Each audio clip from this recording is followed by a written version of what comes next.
Hello there, everyone, and welcome to the wild, weird, and wacky world of the Word. What's wild, weird, and wacky is that I'm sitting inside my truck right now because it's raining outside, and I'm not going to sit out there in the rain and do our little time together.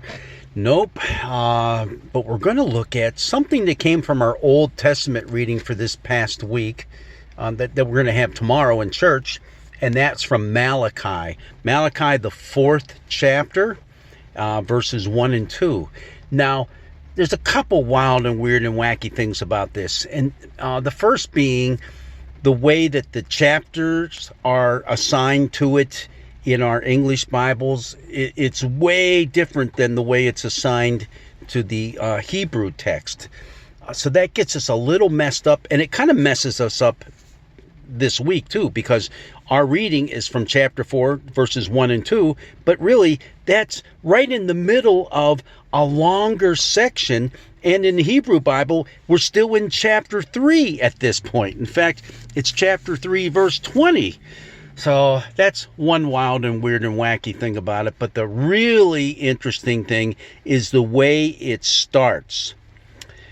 In my Bible here, which is the Old Revised Standard Version, it says, "For behold." A lot of Bibles say, "Surely." They'll also say something like, "See." And those all are bad translations. They miss the whole essence of the actual Hebrew. In the Hebrew, what you have going are what are called particles. They're really small little words, but there's two of them side by side, and what they do is it's like a 2x4 coming at you and smacking you in the side of the head, saying, you better pay attention to what I'm about to say.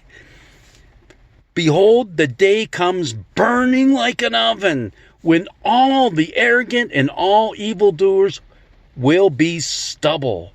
The day that comes shall burn them up, says the Lord of hosts. Talk about a 2x4 hitting you in the side of the head? Yeah. And it's all because of those words, "for behold."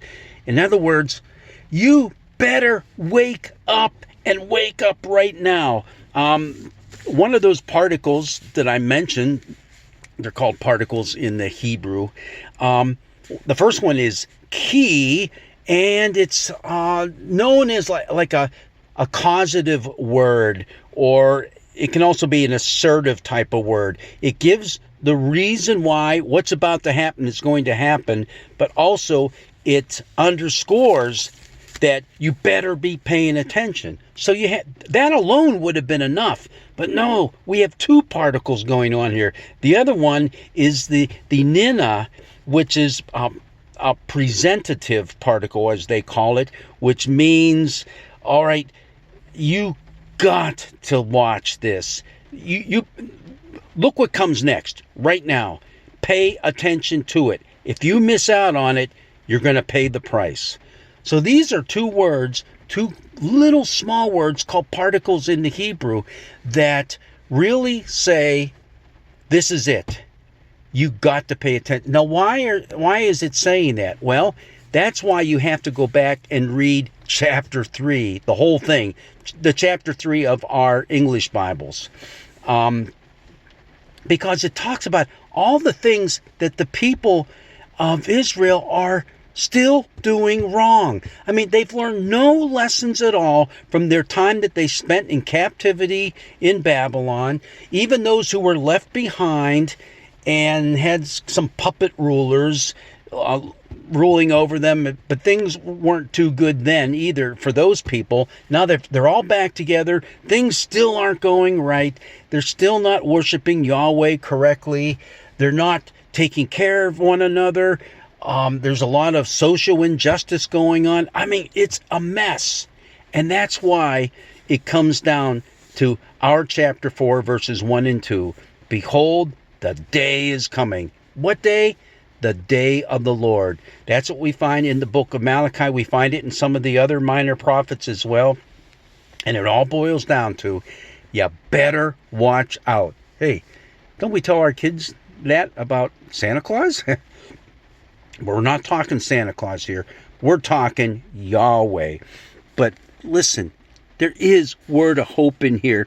We talked about this earlier, and it comes at the end of verse 2. But you who fear my name, the Son of Righteousness shall rise with healings in its wings. And I like the rest of that verse, even though we're not supposed to read it in church this Sunday. I'm going to read it. You shall go forth leaping like calves from the stall. You've seen that out in the springtime, right? The young calves going out there, and late spring, they're being born, and they're just jumping for joy everywhere. That's going to be you and me if we fear the Lord. The word fear meaning give reverence to, not be afraid of, but be glad and rejoice in the Lord, because he's the one who comes to rescue you and me with healing in his wings.